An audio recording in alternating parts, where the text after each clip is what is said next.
Assalamualaikum warahmatullahi wabarakatuh. Selamat datang kembali di channel Hikmah Misteri. Dan tentunya masih bersama saya Mas Nara. Apa kabar kalian semua? Semoga selalu baik-baik saja, sehat badannya, dilimpahkan rezekinya, dan dihindarkan dari segala mara bahaya.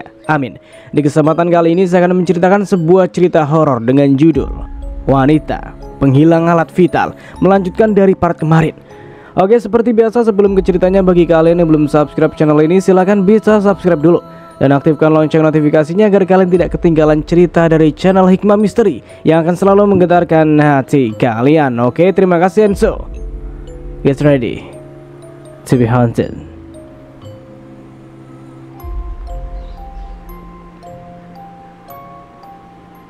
Setelah Bu Oda dan anak perempuannya dibawa pergi ke kantor polisi, kami semua sepakat untuk melihat ruangan rahasia itu. Rupanya ruangan rahasia itu lumayan besar dan nyaman. Bahkan di dalamnya ada tempat tidur, juga peralatan makan milikku.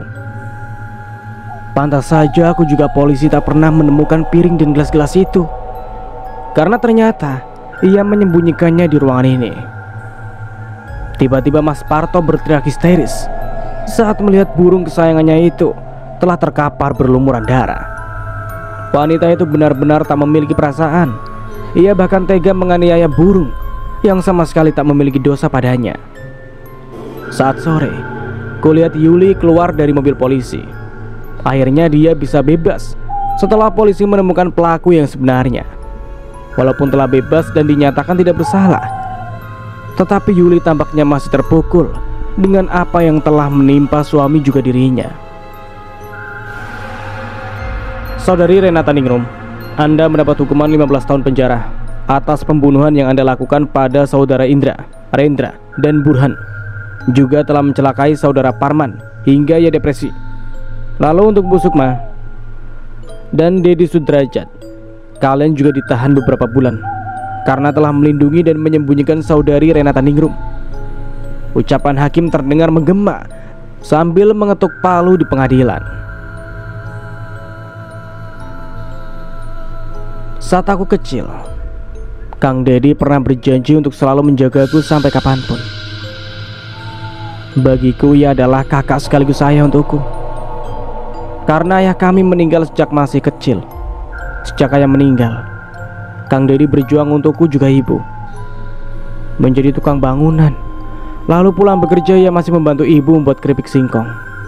Dan paginya sebelum berangkat bekerja, ia mengantar keripik singkong itu ke warung-warung. Kata orang-orang, aku adalah kembang desa. Semua mata langsung menoleh ke arahku jika aku tengah berjalan melewati mereka. Banyak lelaki yang datang untuk melamar, padahal saat itu usiaku masih belasan tahun dan masih ingin bersekolah. Kang Dedi berjuang keras untuk bisa menyekolahkanku. Ia selalu mengajar lelaki manapun yang berani mendekatiku. Kang Dedi berpesan untuk jangan mudah didekati. Ia pernah berkata bahwa aku ini bagaikan berlian yang mahal harganya. Aku selalu merasa aman ketika Kang Dedi ada di dekatku, karena tak ada siapapun yang berani macam-macam padaku. Namun tiba-tiba ia meminta izin untuk merantau ke Kalimantan, hingga membuatku bersedih dan kehilangan. Ibu bilang Kang Dedi pergi merantau untuk masa depanku juga dan ibu. Setiap bulan, Kang Dedi mengirimkan uang untuk kami dengan jumlah yang cukup besar. Karena Kang Dedi bekerja di sebuah perusahaan tambang emas yang lumayan besar di Kalimantan. Aku juga bisa masuk SMA yang paling bagus di daerah tempat tinggalku. Semua ini berkat kerja keras Kang Dedi. 2 tahun berlalu, Kang Dedi pulang. Kupikir ia akan kembali melindungiku dan tinggal bersama kami lagi. Namun tiba-tiba ia bilang kalau ia akan menikah dengan seorang gadis dari desa sebelah. Namanya Teh Ois, gadis cantik yang ia kenalkan pada kami. Selama ini mereka berkomunikasi lewat telepon dan sosial media. Lalu tiba-tiba mereka memutuskan untuk melanjutkan hubungan mereka ke jenjang pernikahan. Sebenarnya Teh Ois itu orangnya baik dan ramah, tetapi ia telah merebut perhatian Kang Dedi dariku.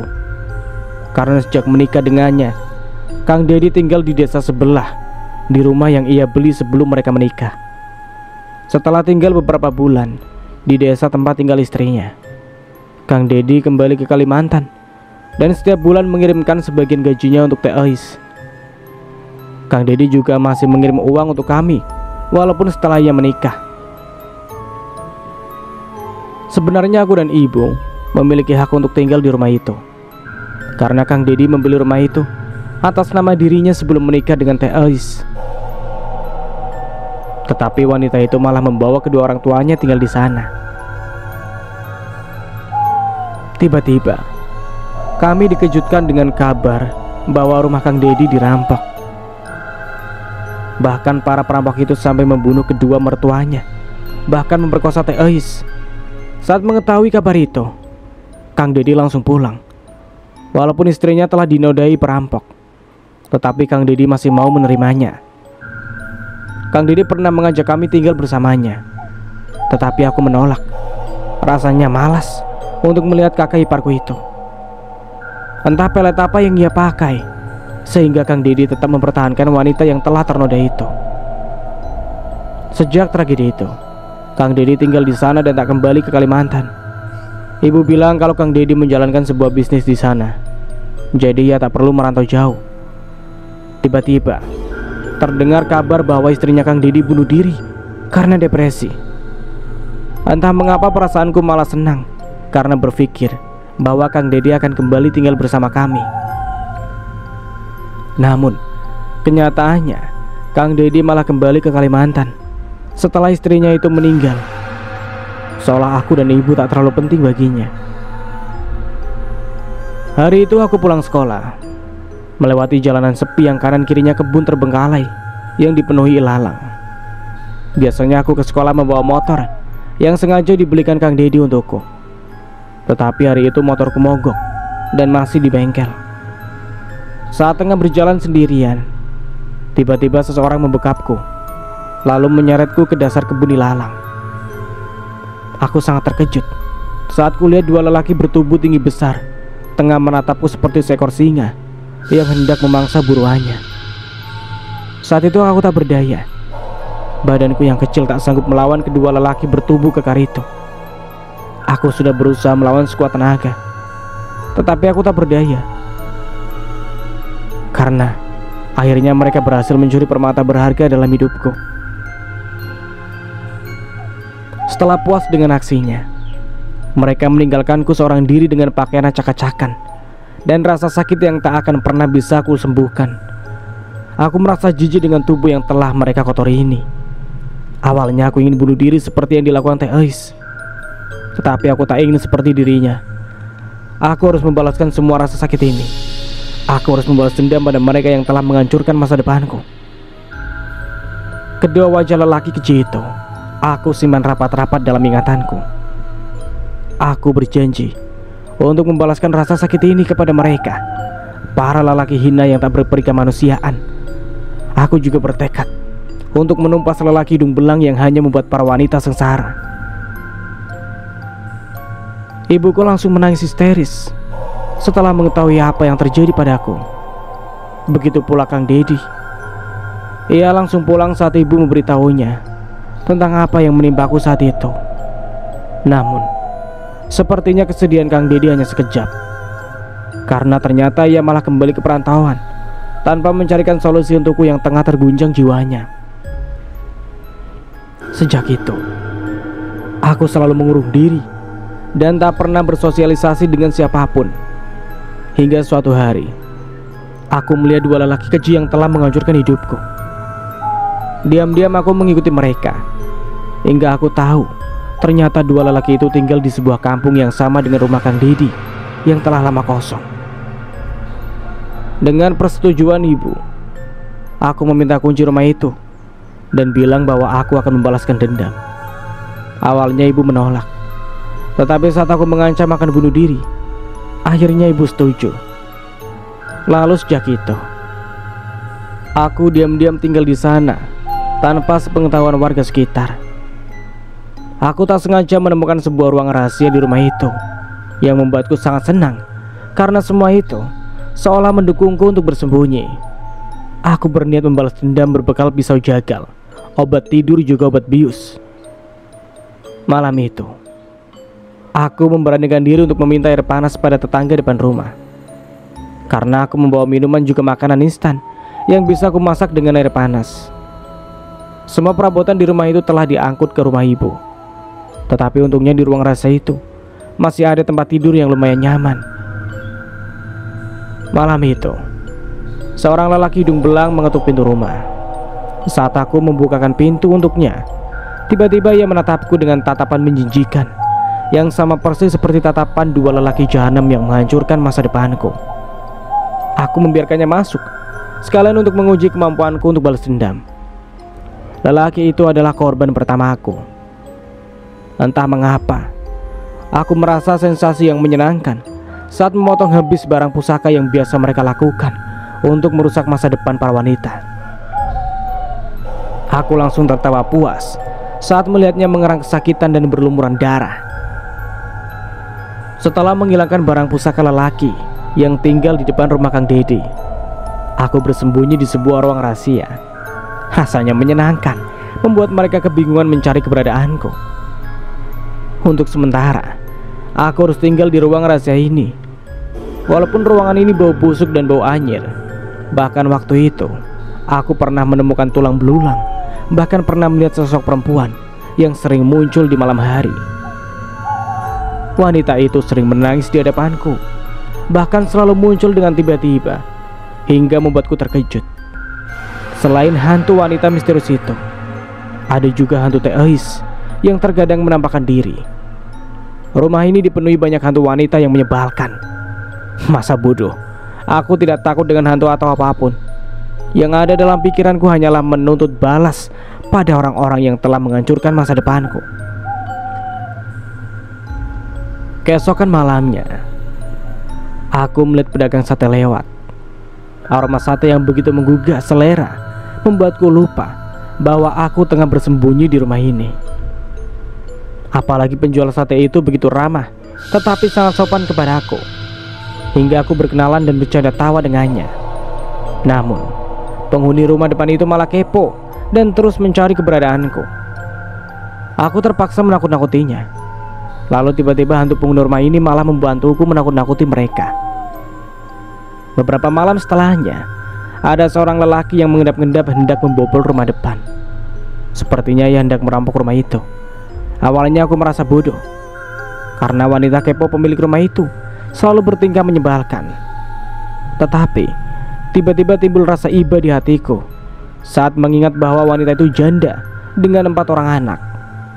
Karena akulah yang menghilangkan nyawa suaminya, maka pasti dia harus berjuang menghidupi dirinya juga keempat anaknya. Tiba-tiba aku teringat nasib ibuku yang harus banting tulang sejak ayah meninggal. Lalu kuputuskan untuk menghentikan aksi lelaki itu. Aku melambaikan tangan padanya. Lalu tiba-tiba ia menoleh ke arahku, lalu berlari dengan wajah penuh nafsu. Aku mengajaknya masuk lalu menggodanya. Hingga saat ia lengah, aku langsung memotong habis barang pusakanya hingga ia menjerit histeris, lalu berusaha kabur. Kulihat wanita penghuni rumah depan itu keluar saat mendengar suara teriakan lelaki jahanam itu. Betapa lugu dan naifnya dia.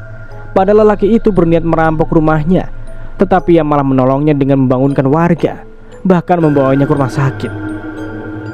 Sejak kejadian itu, wanita penghuni rumah depan itu terlihat semakin kepo kepada aku. Tetapi aku tak mau mencelakainya, karena misiku hanya untuk menumpas para lelaki hidung belang. Hantu wanita penghuni asli rumah ini ternyata terus menggangguku, hingga membuatku merasa tak nyaman tinggal sendirian. Untunglah Kang Dedi datang, sehingga aku tak lagi harus tidur di ruang rahasia berhantu itu. Kecuali jika ada polisi atau orang-orang yang mencari keberadaanku, maka terpaksa aku bersembunyi di sana. "Kang, itu tulang-tulang siapa di bawah tempat tidur di kamar rahasia?" tanya aku. "Sudahlah, jangan banyak ngomong," ucapnya sambil berjalan ke ruangan itu.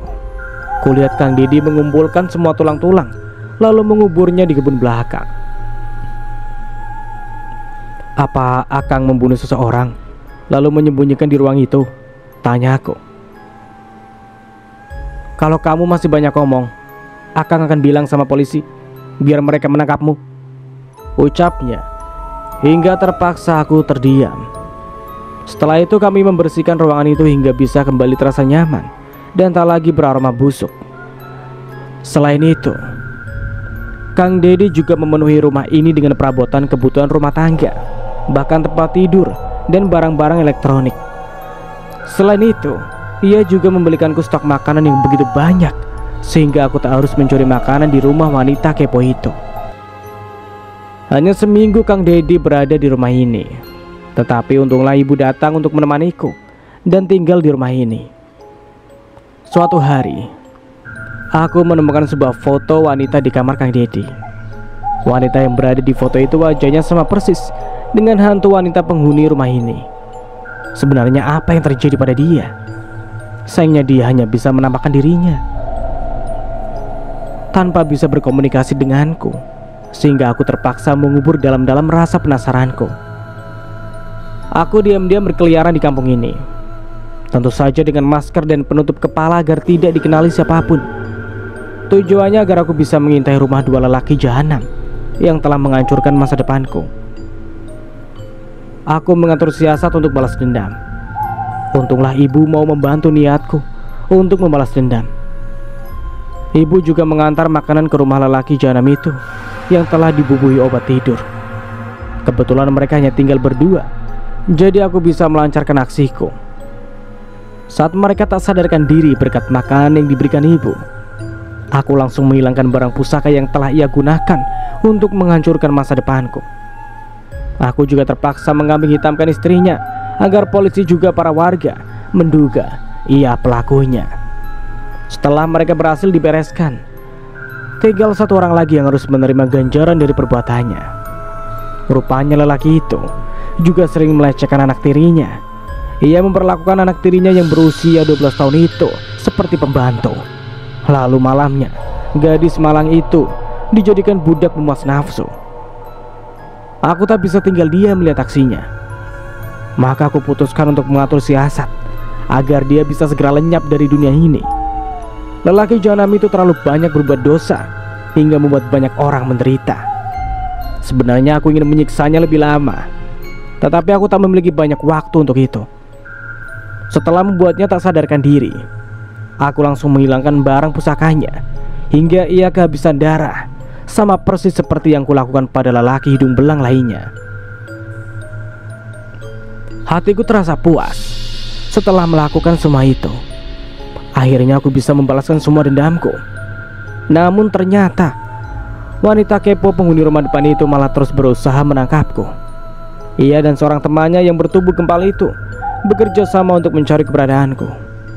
Padahal aku tahu kalau wanita gemuk itu sebenarnya setiap malam selalu meneror sahabatnya yang kepo itu.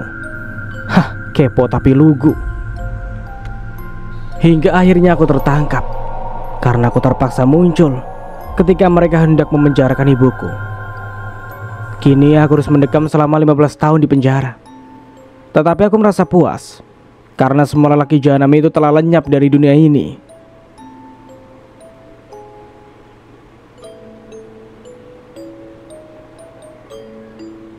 Oke, kita beralih ke sudut pandang Mirna.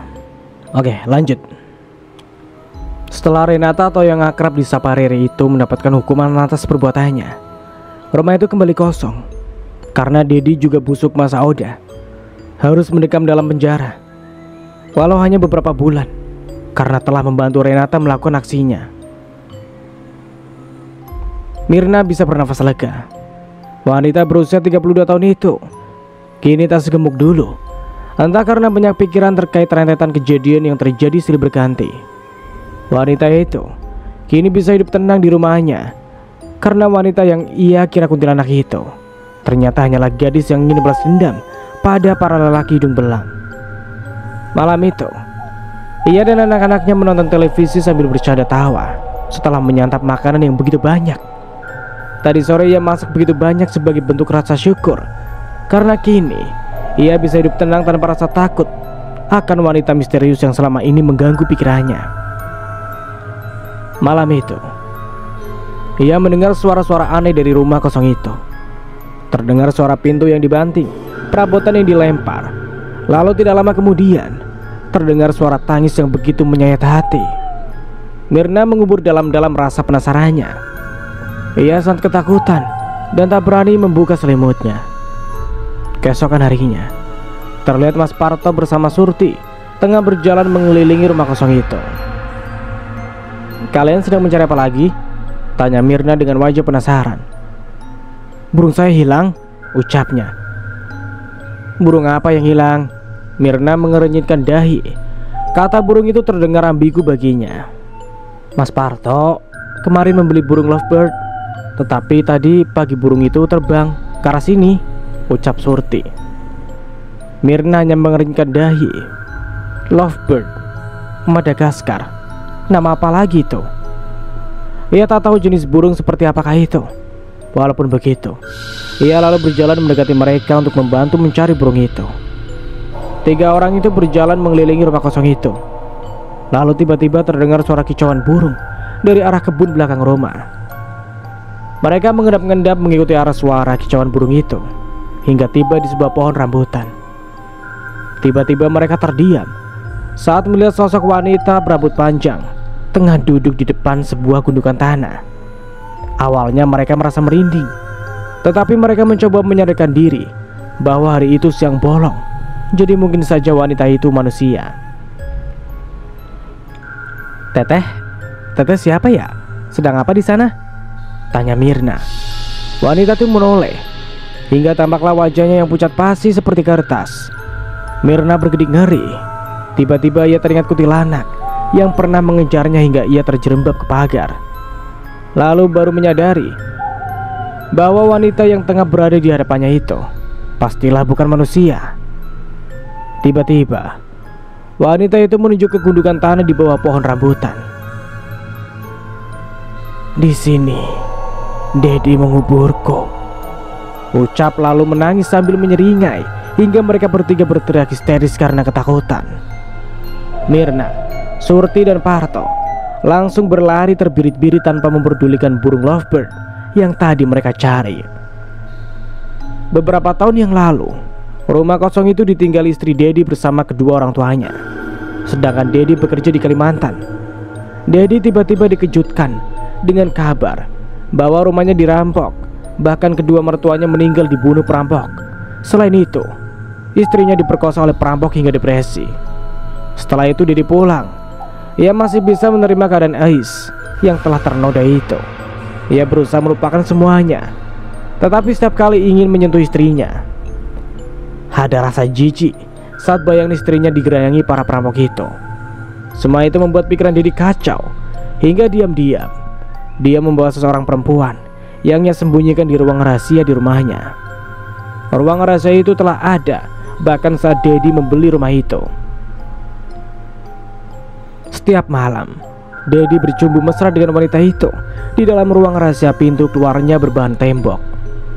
Walau Ais tengah depresi, tetapi ia bisa mendengar suara desahan dan canda tawa Dedi dari sebuah tembok tak berpintu. Malam itu, setelah Dedi terkapar, setelah bersenang-senang bersama selingkuhannya, tiba-tiba Ais masuk ke ruang rahasia itu. Diam-diam ia membekap Dedi dengan obat bius beserta selingkuhannya. Tak hanya itu, ia juga membekap mulut selingkuhan suaminya hingga meregang nyawa, lalu menyembunyikan jenazahnya di bawah tempat tidur. Setelah itu, ia keluar kamar dan bertindak seolah tak terjadi apa-apa. Keesokan harinya, Dedi mencari-cari wanita selingkuhannya itu. Ia bahkan mengutarakan niatnya pada Ais untuk menikahi wanita itu. Mendengar itu, Ais hanya diam tanpa jawaban. Sedangkan Dedi terus mencari keberadaan selingkuhannya, tetapi tak juga ia temukan. Dedi menjadi uring-uringan setelah kehilangan wanita selingkuhannya itu. Ia bahkan tak lagi memperdulikan perasaan Ais. Dalam kebingungannya, Ais memutuskan untuk bunuh diri dengan cara gantung diri. Saat mengetahui itu, Dedi merasa frustasi. Lalu setelah menguburkan jenazah istrinya, Ia langsung pergi meninggalkan rumahnya dan kembali merantau ke Kalimantan. Ia bahkan tak tahu kalau jenazah selingkuhannya masih berada di kolong ranjang rumahnya. Namun akhirnya tulang belulang itu bisa ditemukan oleh Renata yang kala itu mencium bau busuk yang sangat menyengat dari kolong tempat tidurnya. Lalu akhirnya Dedi menguburkan tulang belulang itu di belakang rumahnya. Mirna kini mulai membiasakan diri dengan suara-suara aneh dari rumah kosong itu, karena hantu wanita itu tak membahayakan hidupnya. Parto mengenalkan sahabatnya yang kebetulan duda tanpa anak, Robi namanya. Robi adalah seorang lelaki yang biasa jual beli tanah juga bisnis hasil panen warga sekitar. Ia sangat baik dan bisa dengan cepat akrab dengan anak-anak Mirna. Hanya beberapa bulan saja mereka berkenalan, lalu lelaki itu melamar Mirna untuk menjadi istrinya. Mirna menerima lamaran lelaki itu sesuai permintaan anak-anaknya. Sementara itu, rumah Dedi dibeli oleh seorang kiai dengan istri juga 4 orang anaknya yang telah beranjak dewasa. Hawa mistis di rumah itu seketika menghilang, bahkan hantu wanita itu tak pernah lagi menampakkan dirinya. Hari itu, Yuda menatap Siti dari kejauhan. Gadis kecil itu tengah merenungi nasibnya setelah ayah tirinya meninggal. Ia masih merasakan trauma akibat pelecehan seksual yang mendera perasaannya itu. Di tengah luka batin yang tengah ia rasakan, ia harus tetap bangkit demi adik lelakinya yang baru berusia 5 tahun. Di usianya yang masih sangat dini, ia harus menahan luka yang pasti sangat berat, bahkan untuk orang dewasa sekalipun. Siti berharap ibunya segera pulang dari luar negeri, namun ibunya memberi kabar bahwa ia masih belum bisa pulang setelah kontrak selesai. Yuda menghampiri Siti. Gadis itu langsung menyeka air matanya. "Siti, aku mohon maafkan aku."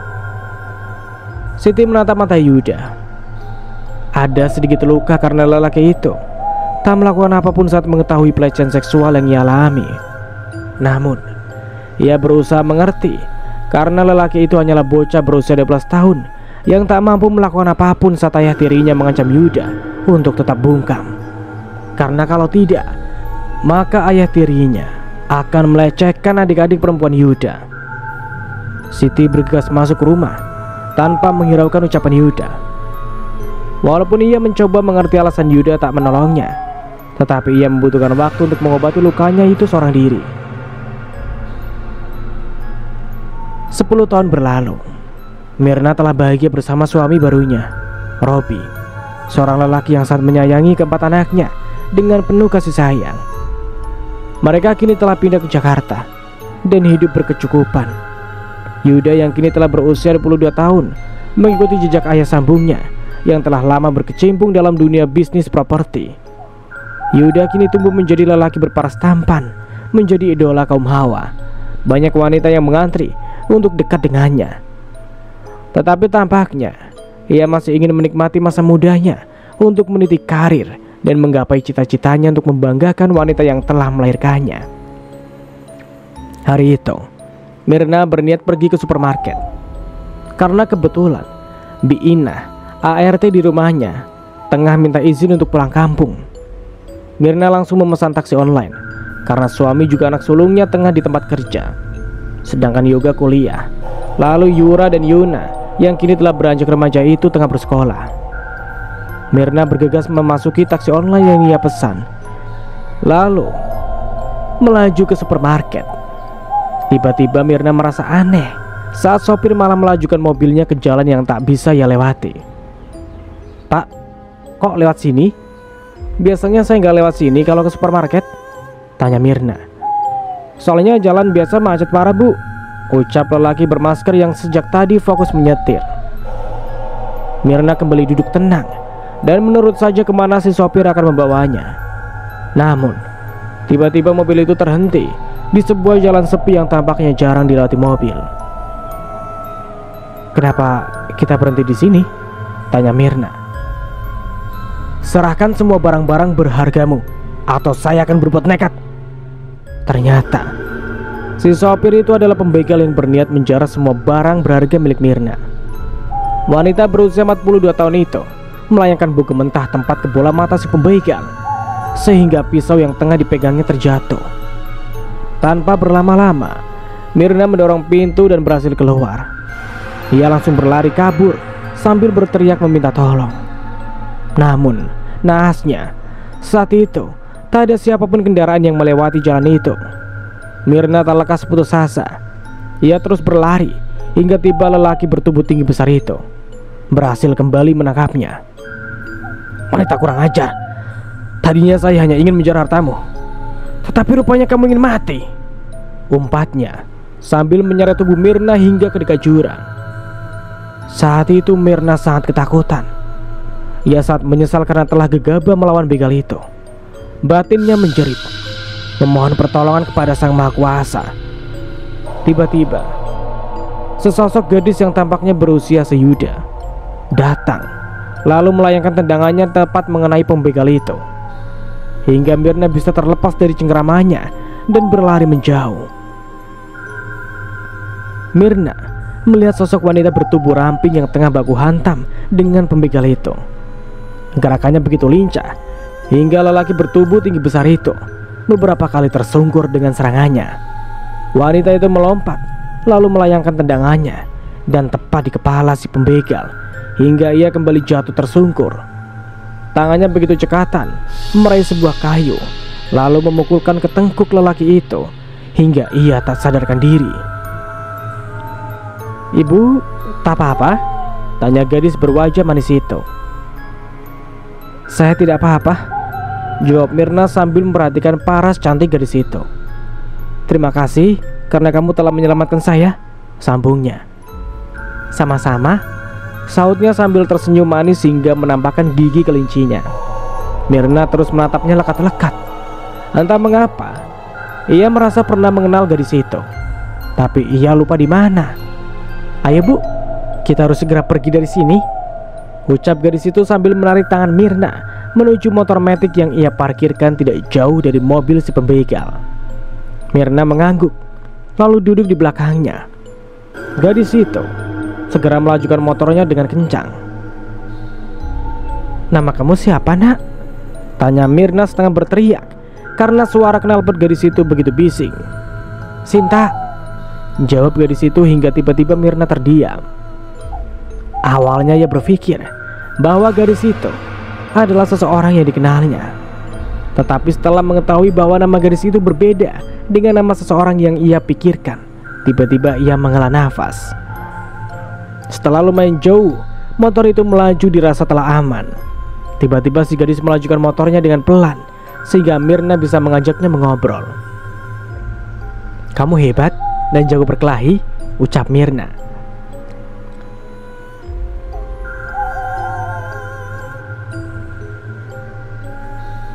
"Hidup di Jakarta itu keras. Jika kita tidak banyak uang, maka kita harus memiliki skill untuk bela diri," sahutnya dengan santai. Mirna tersenyum mendengar jawaban gadis itu. Ia sangat menyukai sosok wanita yang tegas dan pemberani seperti dia. "Ibu mau pulang atau saya antar ke suatu tempat?" tanya gadis itu lagi.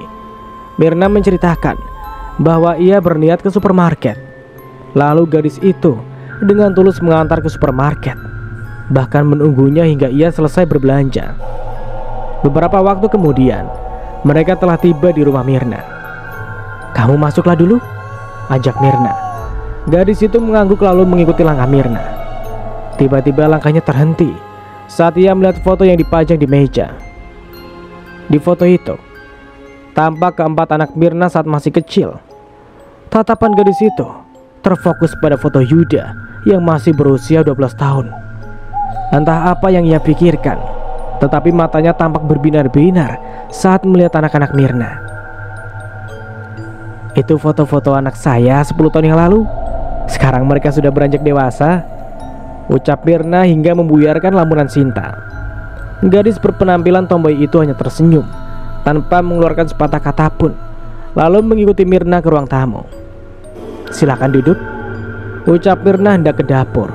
untuk membuatkan minum pada gadis yang telah menyelamatkan nyawanya itu. Tak perlu repot-repot Bu, ucapnya sungkan. Gak repot kok. Oh ya, panggil saja saya Tante Mirna. Seketika mata gadis itu kembali berbinar-binar saat Mirna menyebutkan namanya. Tiba-tiba terdengar suara perut gadis itu yang tampaknya tengah keroncongan. Hingga seketika pipinya memerah karena malu. Mirna hanya tersenyum melihat gadis yang tadi tampak tangguh, tetapi di matanya itu ia juga begitu manis. Bagaimana kalau kamu temani Tante makan siang? Tanya Mirna lalu meraih ponsel dan memesan makanan online. Karena jika memasak terlebih dahulu mungkin akan membutuhkan waktu yang lama. Sinta mengangguk walau dengan perasaan canggung. Ia tak bisa lagi menahan rasa laparnya. Kamu masih kuliah atau sudah bekerja? Atau sudah berkeluarga? Tanya Mirna lagi sambil menunggu pesanannya diantar. Saya bekerja sebagai pengantar paket, sahutnya. Orang tuamu tinggal di mana? Tanyanya lagi. Kedua orang tua saya sudah meninggal. Saya tinggal bersama adik saya yang kini berusia 15 tahun, sahutnya. Mirna tersentuh saat mendengar penuturannya. Rupanya gadis itu banting tulang untuk membiayai dirinya juga adiknya. Beberapa waktu kemudian, seorang kurir datang mengantarkan makanan yang dipesan Mirna. Lalu keduanya beralih ke meja makan untuk segera menyantap makanan yang mengeluarkan aroma menggugah selera itu. Mirna menatap gadis itu yang tengah menyantap makanannya dengan lahap. Ia tampak kelaparan, seperti seharian belum makan. Mirna tak henti menatap wajah gadis itu yang menurutnya sangat familiar dan mirip dengan seseorang gadis kecil berusia 12 tahun yang sangat dikenalnya 10 tahun yang lalu di kampung tempat tinggalnya yang lama. Diam-diam Mirna memasukkan sejumlah uang ke tas gadis itu, karena mungkin ia akan menolaknya jika diberikan secara langsung. Setelah selesai makan, gadis itu langsung pamit karena harus berlanjut bekerja. Sekali lagi, saya ucapkan banyak terima kasih ya, karena kamu telah menyelamatkan nyawa saya, ucap Mirna sambil memeluk gadis itu. Seketika hatinya meleleh saat mendapat pelukan hangat yang telah sekian lama tak ia dapatkan dari ibu kandungnya. Ia mencoba menahan bulir bening yang tampaknya ingin keluar dari sudut netranya. Sinta, datanglah ke sini ya, kapanpun kamu mau, karena pintu rumah ini selalu terbuka untukmu, ucap Mirna. Gadis itu mengangguk, lalu segera pamit karena ia mulai tak kuat menahan matanya yang sudah mulai berkaca-kaca. Sebelum keluar dari rumah itu, Sinta kembali menoleh ke arah foto anak sulung Mirna. Yaudah, rupanya dunia ini begitu sempit, gumamnya sambil keluar rumah dengan senyum yang mengembang. Hari itu, setelah selesai makan siang, Yuda meraih ponselnya lalu berselancar di dunia maya. Tiba-tiba matanya terbelalak saat melihat sebuah video viral yang berlokasi di kampung tempat tinggalnya yang lama. Berita tentang penemuan jenazah lelaki yang ditemukan tanpa alat vital itu sontak membuatnya semakin terkejut. Karena selain berlokasi di kampung lamanya, kejadian tragis itu juga sama persis seperti yang pernah terjadi di kampung itu saat ia masih tinggal di sana 10 tahun yang lalu. Tiba-tiba Yuda termenung memikirkan semua itu. Hatinya bertanya-tanya, mungkinkah wanita psikopat bernama Riri itu telah bebas dari penjara dan kembali berulah? Yud, kamu bisa nggak mendatangi kampung tempat tinggal kita yang lama? Tanya ayah sambungnya yang tiba-tiba muncul di hadapannya hingga membuatnya terkejut. Sebenarnya Robi sudah beberapa kali mengetuk pintu ruang putranya itu, tetapi karena Yuda yang tengah merenung, jadi ia mengabaikan ketukan Robi. Iya Pak, ada apa? Tanya Yuda. Kamu bisa nggak datang ke kampung kita? Ada sebuah proyek yang harus kamu kerjakan, ucap Robi. Semuanya terasa kebetulan. Baru saja ia menonton berita viral yang berlokasi di kampung itu. Lalu tiba-tiba ayah sambungnya menyuruh ia untuk segera ke sana. Yuda langsung menyanggupi perintah dari papanya yang juga atasnya itu. Lalu ia segera bersiap untuk menuju alamat yang diberikan Robi. Sebuah tempat yang terletak bersebelahan dengan kampung halamannya. Setelah beberapa jam, Yuda melanjutkan mobilnya. Akhirnya tiba di kampung kelahirannya. Yuda tiba-tiba terpaku saat melewati sebuah rumah milik sahabat masa kecilnya. Kakinya terus melangkah mendekati rumah itu karena ia sangat penasaran dengan kabar teman masa kecilnya itu. Tiba-tiba, seorang wanita parubaya keluar dari rumah itu. "Cari siapa ya?" tanyanya pada Yuda. "Apa ibu pemilik baru rumah ini?" Yuda balik bertanya. "Iya," jawabannya dengan wajah bingung. "Pemilik yang lama sekarang tinggal di mana ya?" tanya Yuda lagi. "Bu Lastri mendapat hukuman mati di luar negeri setelah menganiaya majikannya hingga meregang nyawa. Lalu setahun setelah mendapat kabar itu, anak gadisnya menjual rumah ini pada saya." "Lalu di mana Siti sekarang?" tanya Yuda. Wanita itu menggeleng karena gadis itu tiba-tiba pergi entah kemana bersama adik lelakinya. Setelah lama berbincang-bincang dengan wanita pemilik baru rumah itu, Yuda langsung pamit menuju sebuah alamat yang diberikan ayah sambungnya untuk mengerjakan sebuah proyek. Saat hari semakin sore, Yuda menelpon kedua orang tuanya untuk menginap di rumah lama mereka karena banyak hal yang harus ia kerjakan terkait proyek yang dipercayakan ayahnya. Setelah itu, ia langsung mampir ke rumah lama yang kini telah dijadikan kos-kosan dan dikelola oleh Surti dan Parto. "Ya ampun, Yuda, makin ganteng aja kamu," ucap Surti. Yuda hanya tersenyum mendengar ucapan wanita yang tubuhnya kini semakin kembang saja. Yuda lalu memberitahu Surti bahwa ia akan tinggal di sana untuk beberapa hari sampai urusannya selesai. Wanita yang merupakan sahabat ibunya itu lalu mengajak Yuda ke sebuah kamar yang kebetulan kosong. Rumah itu kini telah banyak berubah sejak direnovasi dan dijadikan kos-kosan. Di tempat yang berbeda, Yura yang kini telah SMA meminta izin pada Mirna untuk menginap di rumah temannya karena ia harus belajar kelompok. Mirna lalu menghubungi temannya tersebut. Lalu setelah mengkonfirmasi bahwa ucapan putrinya dibenarkan oleh teman sekelasnya itu, Mirna lalu menyuruh Yoga untuk mengantar Yura ke sana. Setibanya di sana, Yoga meminta izin berbicara dengan orang tua Wina, teman Yura. Lalu tiba-tiba sepasang suami istri datang menemui Yoga. Pemuda berusia 19 tahun itu menitipkan adiknya untuk menginap di sana. Ia berharap sepasang suami istri itu bisa menjaga adiknya agar tidak keluyuran. Mereka mengangguk dan mengiyakan permintaan Yoga. Beberapa waktu kemudian, Yoga pamit pulang. Lalu tiba-tiba Yura bersorak kegirangan yang disambut tatapan cemas dari Wina, juga sepasang parubaya di hadapannya. "Non Yura, kalau ada apa-apa kami gak mau tanggung jawab," ucap wanita yang sebenarnya adalah pembantu Wina. Lelaki yang tadi mengaku sebagai ayahnya Wina juga ternyata adalah tukang kebun di rumah itu. Yoga bisa dengan mudah dikelabui karena ia tak pernah mengenal orang tua Wina yang selalu sibuk bekerja di luar kota. "Yura, gara-gara lo kami semua harus bohong," ucap Wina dengan wajah yang cemas. Rupanya Yura telah merencanakan semuanya. Ia meminta tolong pada Wina yang merupakan sahabatnya itu, juga kedua pembantunya, agar ia bisa bertemu dengan kekasihnya. Ia sengaja melakukan semua itu karena Mirna, Robi juga kedua abangnya pasti akan memarahinya jika tahu bahwa ia dekat dengan seorang lelaki berandalan namanya Angga, seorang anggota klub motor yang baru seminggu menjalin kasih dengan Yura. Tidak berapa lama kemudian Yura menghubungi Angga untuk menemuinya di rumah Wina. Awalnya Yura pikir hanya akan mengobrol-ngobrol santai bersama Angga di rumah Wina. Namun tiba-tiba Angga menyuruh Yura berdandan cantik karena ia bermaksud membawanya pergi ke party dan hendak dikenalkan pada sahabat-sahabatnya. Yura yang masih polos langsung mengiyakan permintaan kekasihnya itu, sedikit pun tak merasa curiga.